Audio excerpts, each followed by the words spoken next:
It is the middle of the night.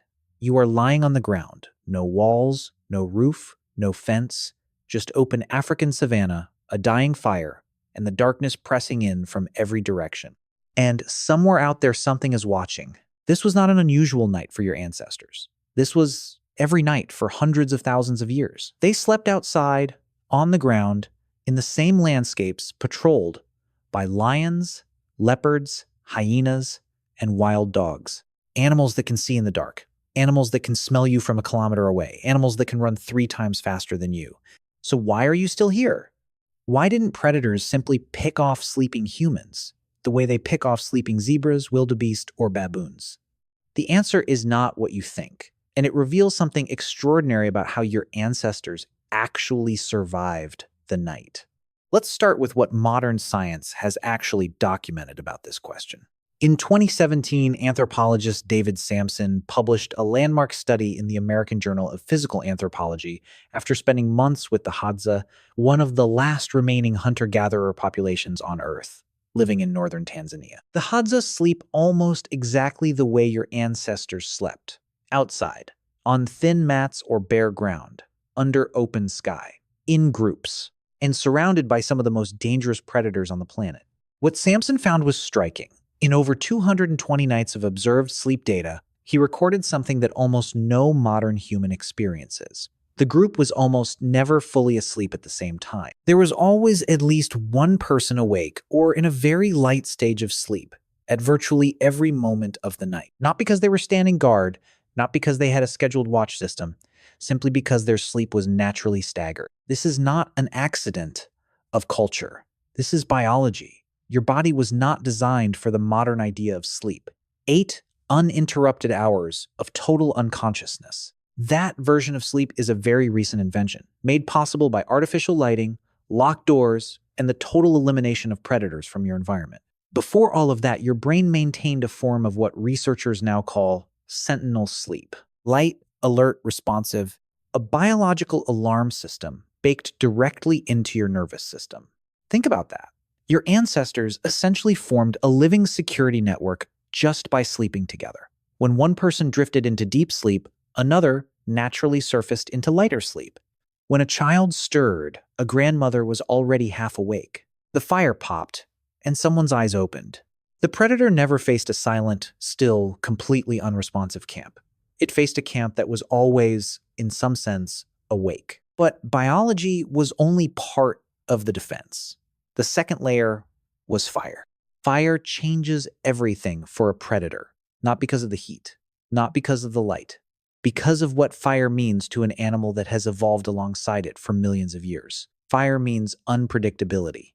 Fire moves, fire crackles. Fire produces a smell that has been associated, across evolutionary time, with danger. Most large carnivores in Africa give fire a wide berth, not out of pain, but out of deep ancestral caution. Your ancestors knew this. Every hunter-gatherer group ever studied maintains fire through the night. Not always a roaring bonfire, sometimes just a careful bed of coals tended, kept alive. The Hadza do it, the San people of southern Africa do it, the Agta of the Philippines do it. Across every continent where humans lived without modern infrastructure, the fire stayed alive after dark. Remove the fire, and the calculus changes. Keep it alive, and you shift the risk equation in your favor. But here is where it gets genuinely counterintuitive. Researchers studying predator behavior in the Serengeti and Kruger National Park, including work published by Craig Packer at the University of Minnesota, have documented something important about how lions choose their prey. Lions are not indiscriminate killers. They are precision hunters operating on a risk-reward calculation. Every hunt carries a cost: energy, risk of injury from hooves, horns, or tusks, the possibility of failure. A lion that charges a group of animals and fails does not eat. A lion that gets kicked by a wildebeest might limp for days. So predators target the easiest available prey, the sick animal at the edge of the herd, the young zebra separated from its mother, the impala that does not run when the others run. A group of humans around a fire, even sleeping, does not look like easy prey to a lion. Humans are loud. Humans move unpredictably. Humans throw things and make fire and produce sounds unlike any other animal the lion has learned to model. The risk-reward calculation tilts against the hunt before it even begins. And your ancestors understood this, even without being able to articulate it as a theory. Their behavior encoded the right answers without requiring the right words. So let's reconstruct what a night actually looked like, roughly 50,000 years ago, somewhere on the East African plateau. Your group, about 20 to 30 people, has stopped for the night at a site near water. Someone has already read the ground for signs of predator tracks. The fire has been built in the center of the clearing, not at the edge, where its light and smoke form a rough circle around the sleepers. Adults position themselves around the perimeter. Children and elderly sleep nearer the center, nearer the warmth. As the night deepens, some members of the group slip into slow-wave sleep, the deep restorative phase your brain desperately needs. Others linger in lighter sleep, REM cycles shorter, easier to interrupt. A hyena calls in the distance. Someone's eyes open. They listen, assess. The sound moves away. Their eyes close.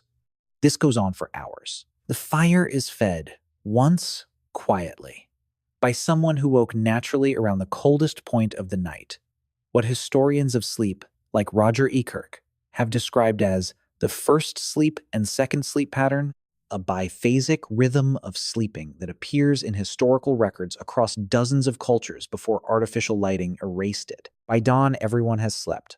None of them in one unbroken block. All of them enough. Now, here is the part that connects this directly to you. If you are someone who wakes up at 2 or 3 in the morning and lies there, unable to fall back asleep for an hour, feeling like something is wrong with you, consider this. That waking is not a malfunction. It is the Sentinel system firing. It is the exact biological mechanism that kept your ancestors alive on that savanna. The part of your nervous system that has not yet received the message that you are safe, that the walls are solid, that the predators are gone. Your insomnia, in the most literal evolutionary sense, is ancient vigilance operating in a world it was not built for. The predators did not ignore sleeping humans out of indifference. They were outmaneuvered by a system your ancestors built not with walls or weapons, but with biology, with fire, and with each other. You carry that system with you every night. You've simply forgotten what it was for. It is the middle of the night. You are lying in your bed. No fire, no group. And somewhere in your nervous system, something is still watching.